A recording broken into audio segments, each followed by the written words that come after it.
JavaScript सीखने की series में आज हमारा डे 14 है और आज हम जावास्क्रिप्ट फंक्शन के बारे में बात करेंगे। तो चलिए शुरू करते हैं। JavaScript functions.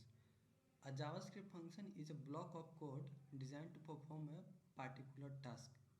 जावास्क्रिप्ट फंक्शन जो है वो एक ब्लॉक ऑफ कोड होता है जिसको डिज़ाइन किया जाता है पर्टिकुलर टास्क को परफॉर्म करने के लिए। अ JavaScript function is executed when something invokes it or call it.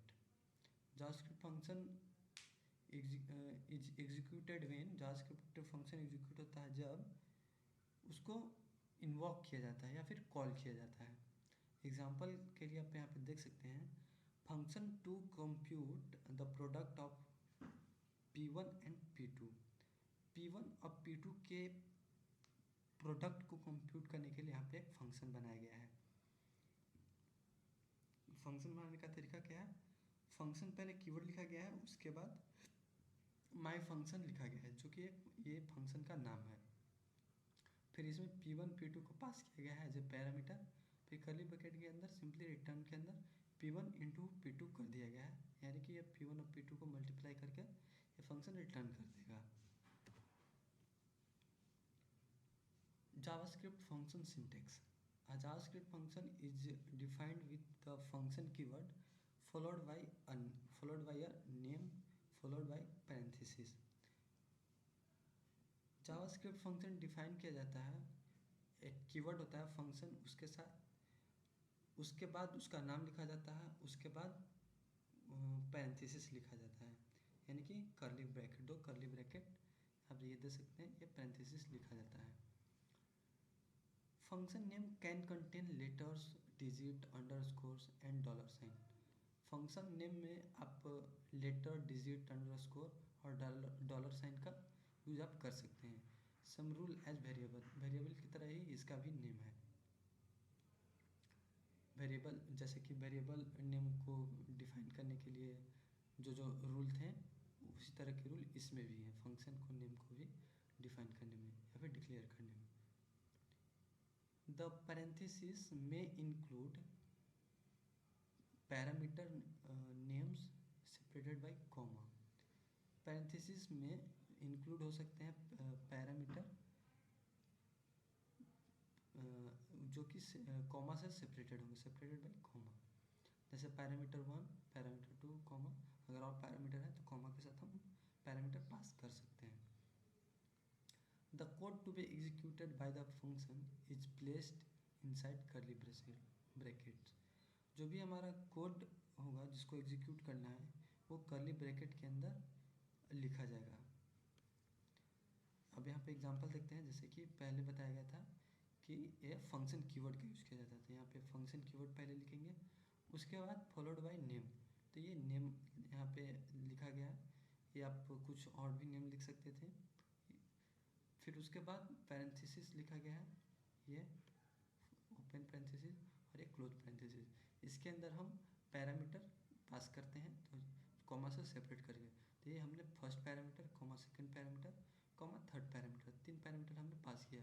उसके बाद कर्ली ब्रैकेट के अंदर जो भी कोड हमको एग्जीक्यूट कराना वो कोड हम लोग लिखेंगे। Function parameters are listed inside the parenthesis in a function definition।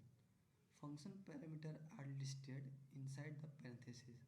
Function का जो पैरामीटर होगा वो पैरेंथेसिस के अंदर लिस्टेड होगा।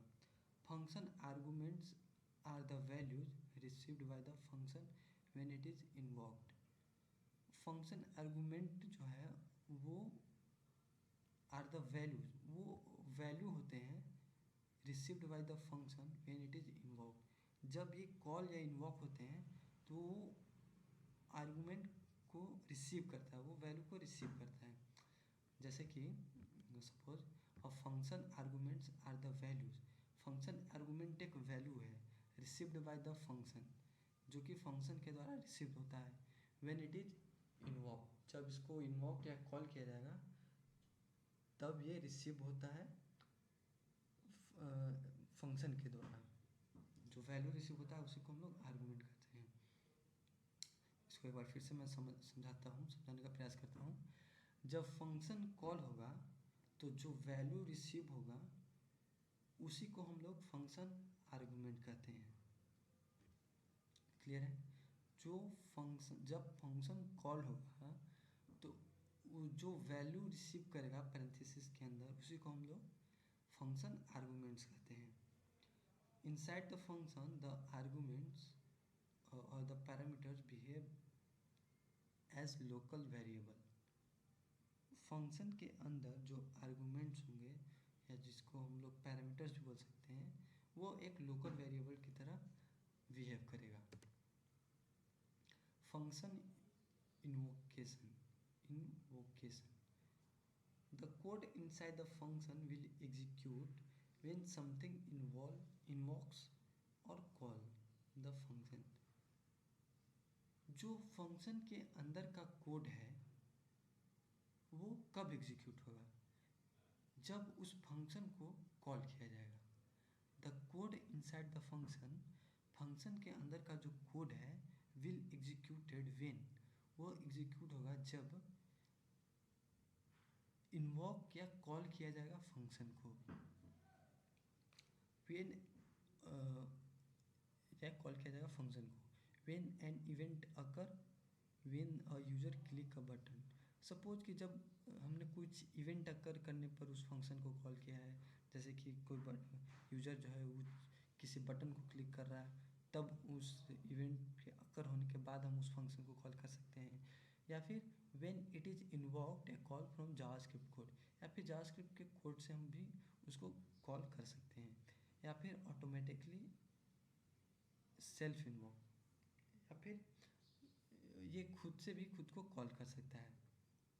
We will learn a lot more about function invocation later in this tutorial. इसके बारे में हम लोग लेटर ट्यूटोरियल में डीपली पूरा डिटेल्स में जानेंगे, पढ़ेंगे। नेक्स्ट हमारा है फंक्शन रिटर्न।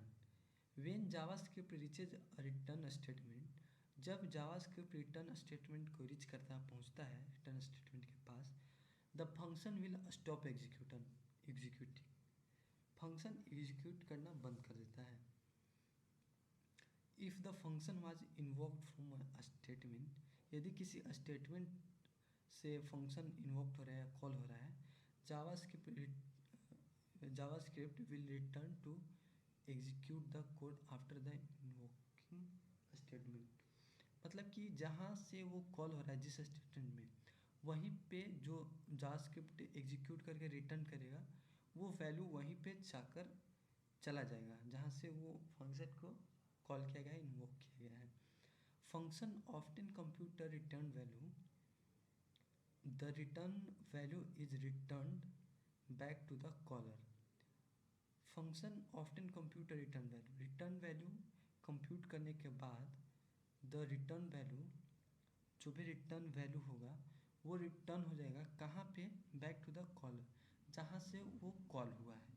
एग्जाम्पल के लिए आप यहाँ पे देख सकते हैं, calculate the product of two numbers and return the result. यहाँ पे एग्जाम्पल दिया गया है कि कैलकुलेट करो प्रोडक्ट ऑफ टू नंबर को और उसके रिजल्ट को रिटर्न करो। Function is called, the return value will end up in x, function is called the return value will end up in x। यहाँ पे x में x equal to my function को call किया जा रहा है, तो इसका जो भी रिटर्न वैल्यू होगा, जो भी फंक्शन एग्जीक्यूट करेगा स्टेटमेंट, जो भी इसका कोड लिखा होगा, उसका जो भी वैल्यू रिटर्न करेगा वो वापस यहाँ x में असाइन हो जाएगा इस जगह पे। तो यहाँ पे माई फंक्शन को कॉल किया जा रहा है और यहाँ पे 4 और 3 को एज ए पैरामीटर पास किया जा रहा है। तो यहाँ पे अब फिर फंक्शन में देखते हैं कि ये फंक्शन का रिटर्न क्या कर रहा है। फंक्शन यहाँ पे बनाया गया फंक्शन कीवर्ड की सहायता से। माई फंक्शन नाम दिया गया है इस फंक्शन का, इसमें A B as a parameter pass हो रहे हैं। कर्ली ब्रैकेट के अंदर रिटर्न किया जा रहा है ए और बी को। Function returns the product of A and B, A और बी के प्रोडक्ट को यहाँ पे रिटर्न करेगा। तो ये जब कॉल हो रहा है, यहाँ से देखिए, ध्यान से देखिएगा, यहाँ से कॉल किया जा रहा है फंक्शन को, जिसमें 4 और 3 को पास किया जा रहा है। तो ये यहाँ पे 2 पैरामीटर पास किया जा रहा है और यहाँ 2 पैरामीटर रिसीव हो रहा है। तो ये जो 4 है इसका वैल्यू ए में आ जाएगा और ये जो 3 है इसका वैल्यू बी में आ जाएगा। ये एक लोकल वेरिएबल की तरह ट्रीट यहाँ पे किए जाएंगे। तो ये 4 का वैल्यू 4 में आ जाएगा, सॉरी 4 का वैल्यू 4 वैल्यू जो है वो ए में आ जाएगा और 3 वैल्यू जो है वो बी में आ जाएगा। और यहाँ पे 3 ए इंटू बी यानी कि 4 इंटू 3 हो जाएगा, यानी कि 12 हो जाएगा। और यहाँ से 12 रिटर्न होगा, रिटर्न होके कहाँ जाएगा, जहाँ ये फंक्शन कॉल किया गया था। कहाँ किया गया था, यहाँ पे फंक्शन को कॉल किया गया था, एक्स ने इसको कॉल किया था। तो यहाँ पे पूरे जगह पे 12 आ जाएगा। अब एक्स का वैल्यू 12 हो गया यहाँ पे। नेक्स्ट देखते हैं why functions. With functions you will reuse code. Function का यूज हम क्यों करते हैं, फंक्शन का यूज हम इसलिए करते हैं ताकि हम कोड को रीयूज कर सकें। You can write code that can be used many times. आप एक बार कोड लिखें और उसको आप बार बार यूज कर सकते हैं। You can use the same code with different arguments to produce different result. आप सेम कोड को डिफरेंट आर्गूमेंट के साथ बार बार दूसरा आर्गूमेंट पास करके आप दूसरे रिजल्ट को प्रोड्यूस कराने के लिए भी आप कोड का यूज़ करते हैं। जैसे कि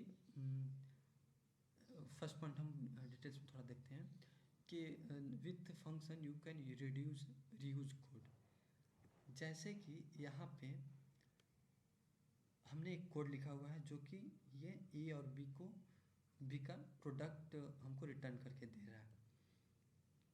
सपोज कि ऐसा हमको बार बार करवाना है कि बार बार हमारा ऐसा कुछ रिक्वायरमेंट है जहाँ पे हमको बार बार ये प्रोडक्ट रिटर्न करवाना है। तो हम बार बार इतना सारा कोड ना लिखकर हम सिंपली बार बार सिर्फ फंक्शन को कॉल करते जाएंगे और वहाँ पे वैल्यू पास करते जाएंगे और हमारा सिंपली वो प्रोडक्ट रिटर्न, ये फंक्शन प्रोडक्ट रिटर्न करके हमको यहाँ पे देता जाएगा। हमको बार बार कोड लिखने की आवश्यकता नहीं है, इसलिए हम फंक्शन का यूज करते हैं। और डिफरेंट आर्गूमेंट देंगे तो डिफरेंट रिजल्ट भी लोग प्रोड्यूस कर सकते हैं।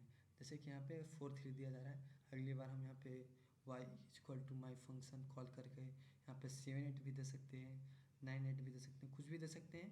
जैसे जैसे डिफरेंट वैल्यू देंगे ये डिफरेंट हमको ये रिटर्न करके वैल्यू देता जाएगा। तो इसीलिए हम लोग फंक्शन का यूज करते हैं। नेक्स्ट देखते हैं द ये ऑपरेटर, इसको हम लोग इन्वोक ऑपरेटर भी कहते हैं। द ऑपरेटर इन्वोक्स और कॉल द फंक्शन। ये इन्वोक या फिर कॉल करने के लिए फंक्शन को यूज किया जाता है। Example convert Fahrenheit to Celsius. एक एग्जांपल दिया गया है जिसमें फ़ारेनहाइट को सेल्सियस में कन्वर्ट किया जा रहा है, एक प्रोग्राम लिखा गया है। तो प्रोग्राम लिखने के लिए सबसे पहले हम फंक्शन यहाँ पे बनाया गया है। फंक्शन बनाने के लिए फंक्शन कीवर्ड लिखा गया है, फिर उसके बाद उसका टू सेल्सियस करके एक नाम दिया गया है। इसके अंदर फ़ारेनहाइट करके वेरिएबल है जिसको पास किया जा रहा है और फिर इसके अंदर रिटर्न किया जा रहा है क्या, 5/9 इंटू फ़ारेनहाइट -32। ये कन्वर्ट करने का फॉर्मूला होता है फ़ारेनहाइट टू सेल्सियस में। तो हमारा सेल्सियस में कन्वर्ट हो जाएगा। Let value is equal to Celsius 77।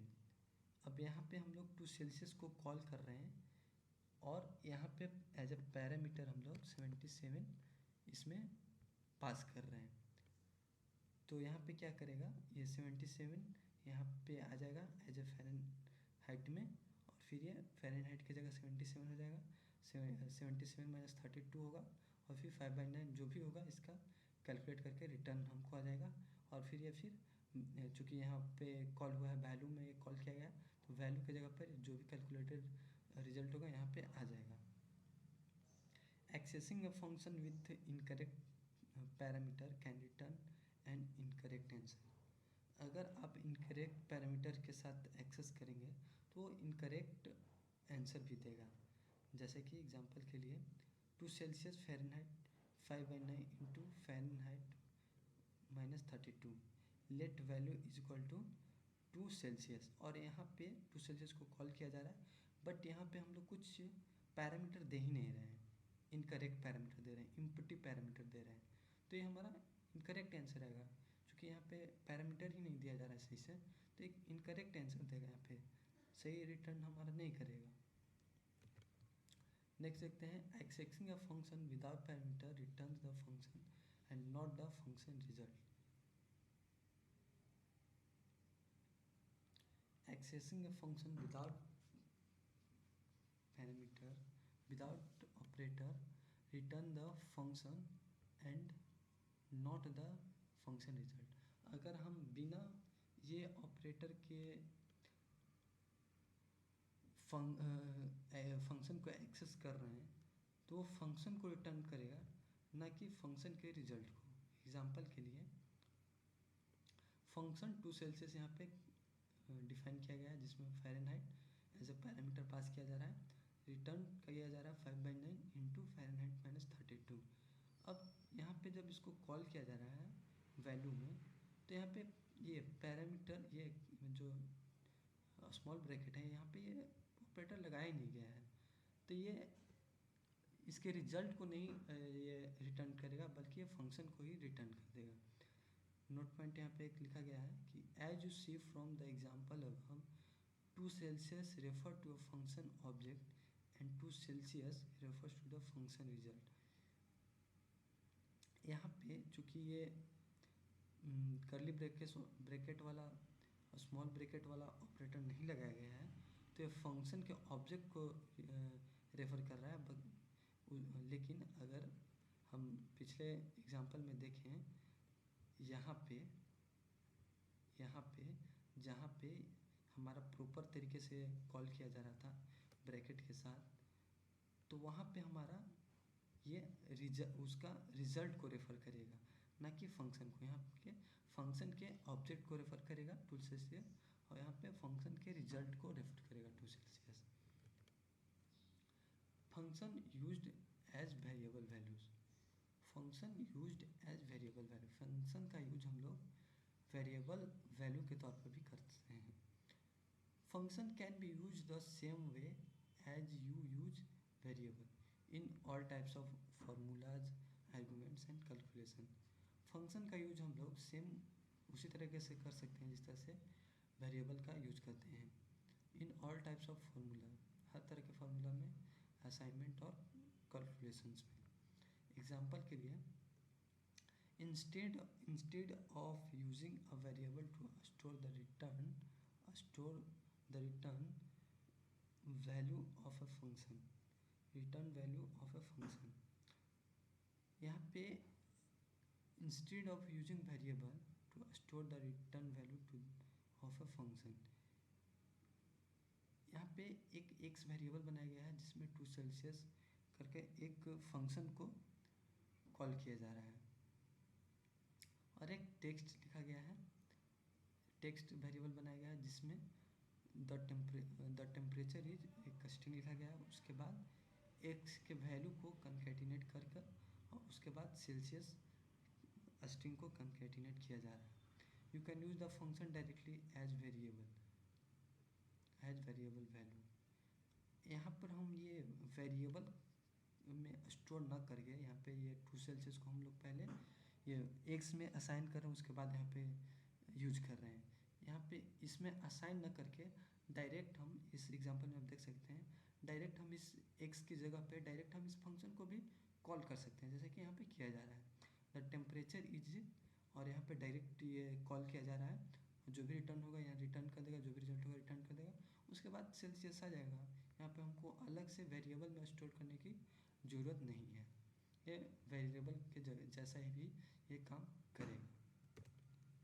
Local variables declare within a JavaScript function become local to the function. Variables declared within a JavaScript function, जो भी variable JavaScript function के अंदर declare किए जाएंगे, become local to the function, वो function के लिए local बन जाएंगे। Local variable can only be access from within a function, वो सिर्फ उस फंक्शन के अंदर ही एक्सेसिबल होंगे। एग्जाम्पल के लिए code here can not use kerning. जैसे कि एग्जाम्पल के लिए फंक्शन माई फंक्शन बनाया गया है एक, जिसमें फंक्शन के अंदर एक वेरिएबल डिक्लेयर किया गया है कार्निंग, जिसका वैल्यू है वोल्वो। ये कोड के अंदर तो हम इस कार्निंग को एक्सेस कर सकते हैं। यहाँ पे लिखा गया है code here can be use, code here can use kerning. यहाँ का कोड कार्निंग को एक्सेस कर लेगा, बट इस पैरेंथेसिस के बाहर, इस फंक्शन के स्कोप के बाहर आप इस कार नेम वेरिएबल को यूज नहीं कर सकते हैं। Code here can not use car name, यहाँ का कोड कार नेम को एक्सेस नहीं कर सकता है। इसके ऊपर भी आप कार नेम को एक्सेस नहीं कर सकते हैं, सिर्फ ये आप इस फंक्शन के अंदर ही आप इस कार नेम को एक्सेस कर सकते हैं, इसका यूज कर सकते हैं। Since local variable are only recognized inside their function, variables with the same name can be used in different function. चूँकि जो भी लोकल वेरिएबल है जो कि फंक्शन के अंदर बनाया गया है, वो सिर्फ फंक्शन के अंदर ही एक्सेसिबल होते हैं, इसीलिए आप दूसरे फंक्शन में ये सेम नाम का वेरिएबल भी आप बना सकते हैं। क्योंकि दूसरे फंक्शन में को मालूम नहीं है कि उस फंक्शन में क्या है, वो एक्सेसिबल ही नहीं है, तो आप दूसरे फंक्शन में सेम नाम को आप बना सकते हैं, डिफरेंट फंक्शन में सेम नेम से। Local variables are created when a function started and deleted when a function is computed. Local variable जब स्टार्ट होता है फंक्शन तो क्रिएट किए जाते हैं, और जैसे ही फंक्शन ख़त्म होगा, कंप्यूट हो जाएगा, वो डिलीट हो जाएंगे। So thank you. इस वीडियो में